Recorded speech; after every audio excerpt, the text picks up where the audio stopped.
Good morning, good afternoon, good evening. दोस्तों, Kevin Lopez back from personal tutor. Standard 11th geography हम लोग इस playlist में देख रहे हैं. Chapter 2 that is unit 2 the earth समझ रहे हैं. टॉपिक आज जो मैं कवर करवाने वाला हूं दोस्तों, दैट इज मॉडर्न थ्योरीज. क्या क्या हाइपोथेसिस दिए गए थे, क्या क्या ऑब्जर्वेशंस दिए गए थे लोगों को when they were about to go ahead and discuss the formation of universe.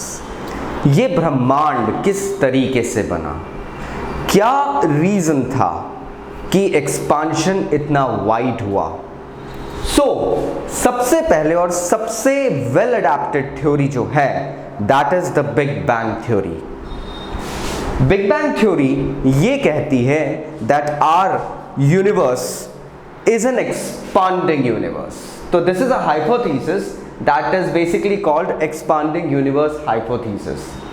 अब 1920s में एडविन हबल एक बहुत फेमस साइंटिस्ट एस्ट्रोनॉमर रहे थे. उन्होंने एक हाइपोथेसिस दिया. एडविन हबल साहब के नाम से आज दुनिया का सबसे बड़ा और ओनली कह सकते हैं सक्सेसफुल टेलीस्कोप स्पेस में लॉन्च किया गया है, that is the Hubble telescope. Hubble साहब ने ये कहा कि यूनिवर्स एक टाइम पर एक बहुत ही टाइनी बॉल के रूप में मौजूद हुआ करता था. And this theory has some points, so let us understand that. सबसे पहले इसमें कहा गया that the universe existed as a tiny ball. ये टाइनी बॉल एक सिंगुलर एटम था, जिसे हम कह सकते हैं सिंगुलैरिटी थी. मतलब ब्रह्मांड का कोई अस्तित्व नहीं था, सिर्फ एक टाइनी बॉल था. एंड इसके अंदर इनफाइनाइट टेम्परेचर और डेंसिटी थी. मतलब it had like recordable temperature and density की तो हम बात ही नहीं कर सकते. इसके अंदर इतना मास और डेंसिटी थी. देन इट हैपेंड, एक एक्सप्लोजन हुआ लगभग 13.7 billion years ago from the present date. And this explosion actually caused an immediate expansion of energy. तो वो expansion of particles immediately like blast होकर एक्सपांड होने लगे. In the initial few seconds कहते हैं कि हाफ ऑफ द यूनिवर्स जो आज है was already formed. Then things started to gradually slow down. फिर यूनिवर्स की जो एक्सपांशन रेट थी वो थोड़ी सी कम हुई. और यहाँ हमें ये भी नोट करना चाहिए that 300,000 years ago यूनिवर्स में एक चेंज आया. कहते हैं 300,000 years ago तक टेम्परेचर जो था यूनिवर्स का, it was like too hot, can't even imagine that. Tens of thousands of kilojoules. Then suddenly 300,000 years ago the temperature dropped. It dropped down to 4500 K.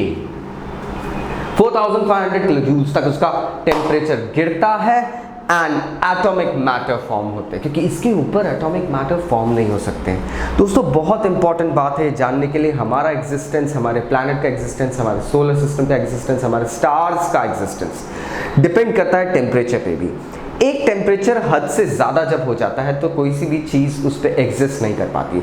So when the temperature started gradually forming down, तब atomic matter इकट्ठा होने लगा. हमारा जो universe था पहले dust particles के कारण बहुत ही ओपेक सा था. It wasn't transparent, it was opaque and हम देख नहीं सकते थे. Then the universe became transparent, clear हो गई पिक्चर, दिखने लगी, गैलेक्सी फॉर्म्स हो रही है. वहाँ पे समझ में आने लगा कि जो सेम मैटर था, जिसे मैं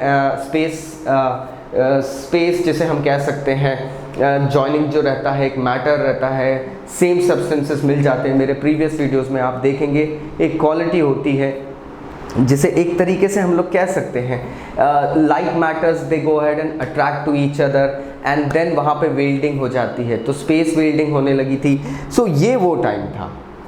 अब ये थ्योरी काफ़ी लोगों ने एक्सेप्ट भी करी because they understood that somewhere somehow the atomic theory of hours was suitable to this Big Bang theory. But there were exceptions. हम जानते हैं साइंस की दुनिया में लोग एक्सेप्शंस जरूर देते हैं. एक्सेप्शंस वर हॉयल्स कंसेप्ट. हॉयल ने ये कहा कि universe has remained in a steady state since a long time.